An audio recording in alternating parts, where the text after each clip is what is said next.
Good evening, dear audience. I hope you've had a good time without any ghastly or ghoulish interventions. Personally, I've taken a little bit of time off. Demonic possessions tend to irritate your bowels.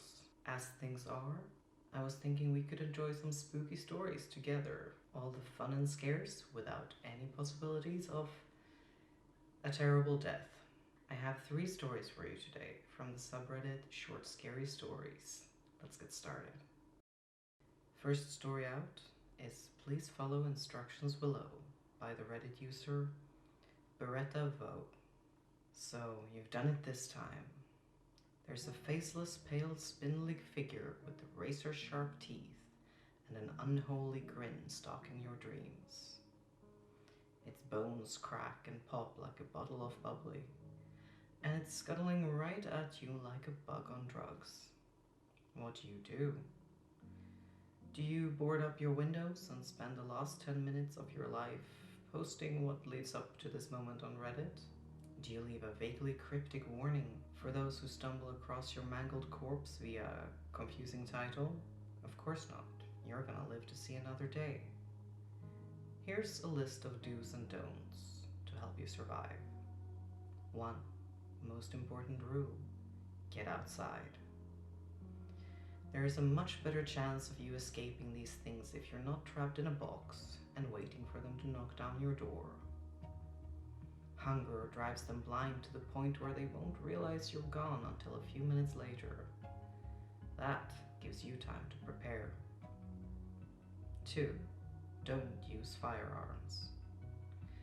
Even the sight or smell of their own blood frenzies them. The gunshot isn't the problem.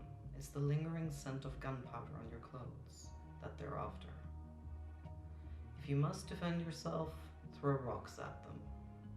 This will remind them of the stoning they suffered before their current state. 3. Come to the forest. They won't enter the woods if you're in deep enough. 4.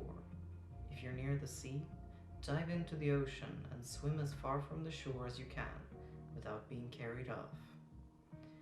There are things beneath the waves that even they won't risk approaching. 5. Cemeteries offer a temporary distraction as they get confused by the screams, but once they make it out, it's hard to trap them again. 6. They will avoid alley cats that wander in the night. This does not mean that you're safe to approach the cats as well. 7. Lastly, churches aren't always the best place to hide. These fuckers are atheists. And some things will help them open the doors from the inside. Got all that? Good. Hope this helps you see the sunrise one more day. And if they stop chasing you at any point, don't worry about what could have scared them away. Just keep going. Again, like I said, forests are ideal because unlike them, we love a good chase. Our second story for the night is Nits by the Reddit user Calipokai. Y'all, I think I've uncovered a conspiracy that goes deeper than any other. I'm not one of those weirdos who run around saying that 5G causes autism or whatever. This shit is real. So remember when y'all were kids and you'd get a letter sent home whenever someone had the nits? You'd have to spend the rest of the afternoon in the bath scrubbing away. I've been in the arthropod business for a little more than 5 years now, and last night they gave me the debrief about nits. Nits and lice aren't just little fleas that makes your hair itchy. Oh no. You know what they are? They're parasites, evil little creatures. They burrow far, far into your scalp. Once they burrow into your head, they keep digging until they reach the brain. After the lice are in your brain, they eat. You'd be surprised about how much one single louse can eat. It's not noticeable for at least a week or so, but every now and then your head will twitch.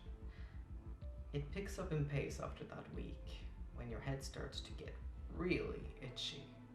The itch is absolutely insane. It will feel like someone is lightly rubbing a comb through your hair. The nits know better than to eat all of your brain and inner head. They just know to eat the stuff you can function without.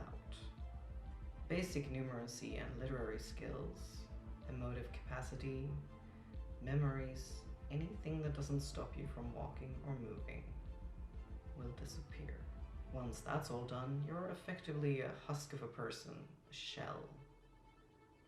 Blank eyes staring, mouth open, scratching the top of your head for the rest of your life, trying to satisfy that itch that's just 5 millimeters out of your reach. Y'all think I'm joking. They showed me a security video of it happening to a student in class. She walked in and sat down next to her friends. God, she looked like a bright kid, not even 14. About 10 minutes into the class, she scratches her head. 2 minutes after that, again. Not even 30 seconds had passed before she keeled over and began to scratch furiously. She began screaming, scraping, and peeling at her head, trying to get the lice out. It wasn't too long before she stopped shrieking. The top half of her head had been reduced to a bloody, hairy mess. Her 3 middlemost fingers had lost their nails on each hand. That didn't stop her from slowly moving her hands back and forth over her scalp, while her classmates all ran out of the room in search for help. The security tapes ended after that, and honestly, I'm struggling to imagine what she'd be doing now. Sitting in a padded room, dragging her fingers back and forth, back and forth, back and forth. If any of you ever hear about a lice outbreak, remove yourself as fast as possible. You know the consequences. Don't risk it under any circumstances. Stay safe and try not to scratch.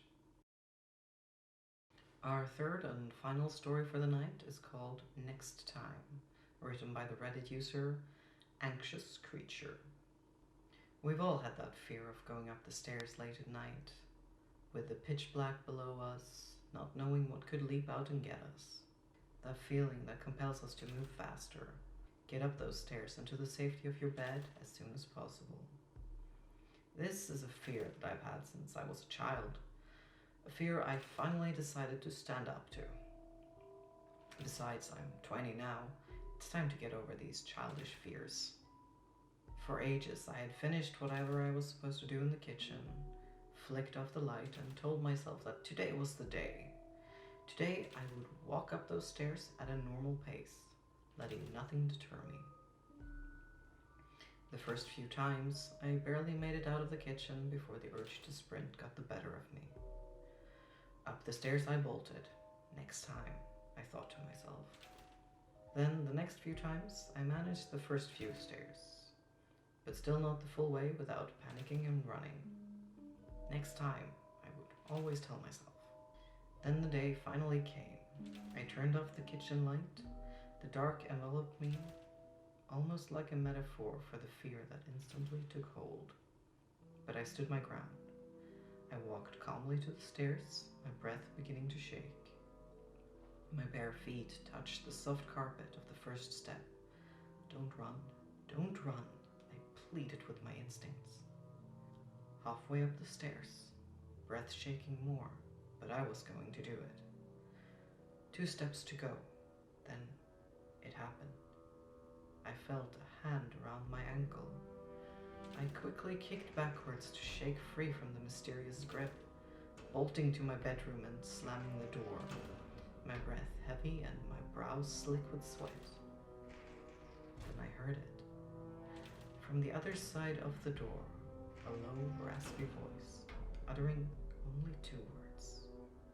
Next time. That's all the scares for tonight. I hope you enjoyed them, and I'll see you soon. Bye.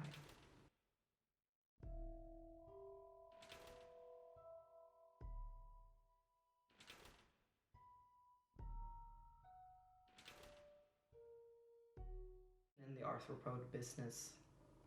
I've been in the arthropod business I've been in the arthropod business for a little more than 5 years now.